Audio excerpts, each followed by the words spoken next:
Hey friends, we're going to talk about hoeing today, but first I know what you're thinking. Wow, she really dresses up for me, and I certainly do. Let's talk about weeds.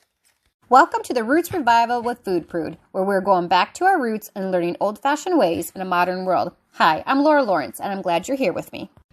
Alright, this is a follow-up video to how to survive the weeds in your garden, which is almost kind of like an oxymoron because it really never happens, so good luck.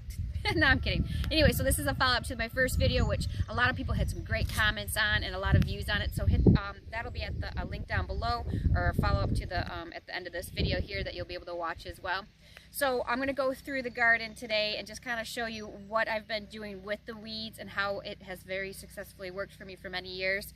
And these are my two favorite hoes. This is just a forged wedged hoe.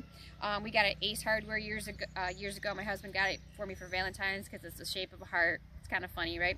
That one works really good for the weeds when they're deep in there. They're the tall ones, they're the big ones and stuff like that. So this one works really good. And then it's just a traditional three-pronged, or this one's a four-pronged hoe, 3 or 4, whatever works for you, or whatever you have. This one works really good for the lighter weeds that aren't too deep down into the ground and have shorter roots and stuff like that. So we're going to go along and kind of show you kind of what I've been doing and how to survive the weeds, part 2.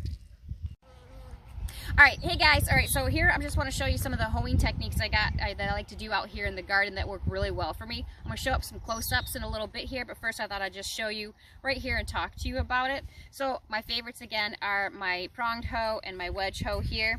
And for the first day, let's say when you come out to your garden and you've got some thick weeds, and maybe it rained, maybe it didn't, I'm going to use my wedge hoe here because it's going to be a really good job of getting underneath those roots and tearing things up. So, like, especially like when the grasses start coming up, that stuff just really wants to stick around, right? So I'm just simply going to hoe it like this, and I'm going to overturn all the soil as good as I can. Right now, this is pretty wet in here. It's got a high moisture level because it rained recently. So I will just kind of leave this for a day because this is not very fun to go ahead and try to get all the dirt off of the weeds. So I will let this overturn for a day or two whenever I can, and I'll come back out. And you can use a rake, but I like to go ahead and use my hoe. And I'll show you that in a different section because this is a little hard because the soil is still worked up. Or just worked up. But I like to use this to rake up the soil and smooth back out the pathways.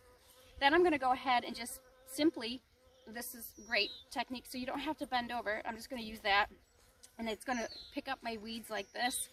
And I'm going to actually put them around my other plants and my other rows because when the weeds are breaking down, it's providing nutrients. It's also helping with weed suppression with the weeds around the plant itself.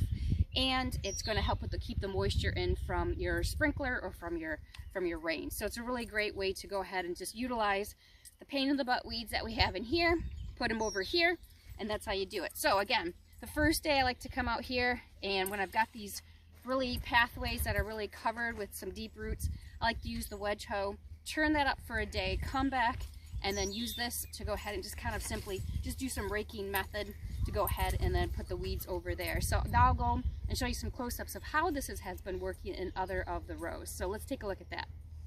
Okay, here is a great example of a row that I have already gone through with the wedge hoe the day before. Then I came along here the next day and I used the pronged hoe to go ahead and smooth it out, scrape up all the weeds and put them again in between the bean plants or whatever else is growing on the side. So you can see it looks really nice.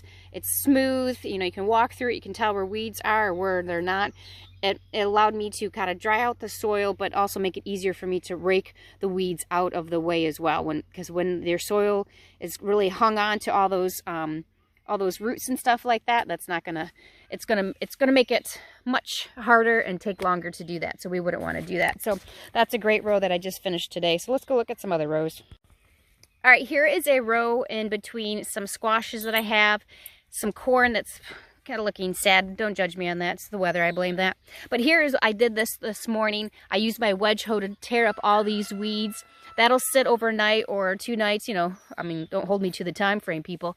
I'll come back with my pronged hoe and then go ahead and just rake those weeds off to the left or to the right to whoever, and then to whoever needs it, stuff like that. So let's look at another row. All right, in this row, I just wanted to point out as a follow-up to my How to Survive the Weeds Part 1, how I use the technique to go ahead and use the hoe on one side and then over on the other side. But you can see that the weeds are all down the middle, but they are away from the plant.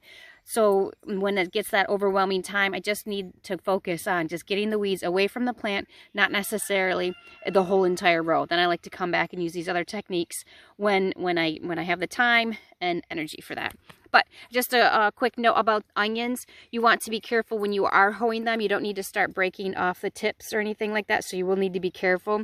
When you start breaking the tips off, I believe that it's telling the energy to stop growing and that they're done. Because a lot of people will tell you when you want them to be done to start drying out, you go ahead and start stomping on them and bending them over. So you want to be careful that you're not bending. I mean, if you break a couple, that's not that big of a deal. But you certainly don't want to, do the whole plant, because it will go ahead and tell it to stop growing in the ground. And as of now, these guys are not nearly the size that I want them to be. So there you go.